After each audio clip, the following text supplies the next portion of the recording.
एक आदमी था जो अमीर बनने का सपना लेकर हॉलैंड पहुंच गया। सीधा पहुंचा राजधानी एम्स्टर्डम और वहां की सड़कों पर इधर उधर घूमते घूमते उसकी नजर एक बहुत ही आलीशान इमारत पर पड़ी। बड़ी देर तक उस इमारत को देखता रहा और मन ही मन सोचता गया, ये घर किसका है? कितना खुशनसीब होगा जो इसमें रहता है, कितना अमीर होगा। उसी वक्त वहां से एक आदमी गुजरा। इस मुसाफिर ने उससे पूछा, भाई साहब ये घर किसका है? उस आदमी ने जवाब दिया, केनीटुवर्स्टन। अब असल में केनीटुवर्स्टन भाषा में मतलब होता है, मैं आपकी बात नहीं समझा। लेकिन मुसाफिर तो डच भाषा जानता नहीं था।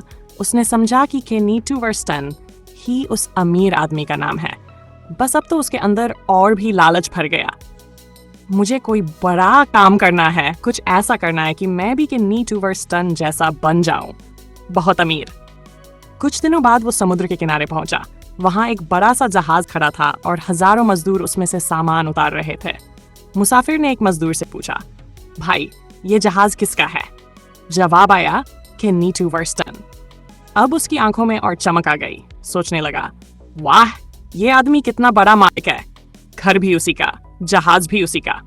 कुछ दिन बाद उसने देखा कि एक भव्य जनाजा निकला जा रहा है। हजारों लोग पीछे पीछे चल रहे थे। उसने एक से पूछा, किसका जनाजा है ये? जवाब फिर वही, केनीटुवर्स्टन। अब तो उसके दिल को एक झटका सा लगा। सोचने लगा, अरे ये तो वही अमीर आदमी था। देखो कितना मालदार था, लेकिन मौत से नहीं बच सका, सब कुछ छोड़कर चला गया। वो बैठकर सोचने लगा, क्या फायदा इस दौलत का? मैं भी तो बस दौलत की तलाश में देश विदेश घूम रहा हूँ। लेकिन अब नहीं, अब मैं ईमानदारी से मेहनत करूंगा। बस उतना कमाऊंगा जिससे मेरा और मेरे बच्चों का फर्ज सके, इज्जत से जिए और दिल को सुकून मिले। इस कहानी से हमें ये सीखने को मिलता है कि अमीरी और दौलत का मोह अंत में व्यर्थ है। सच्चा सुख और सुकून तो मेहनत और ईमानदारी से कमाई गई रोटी में ही है।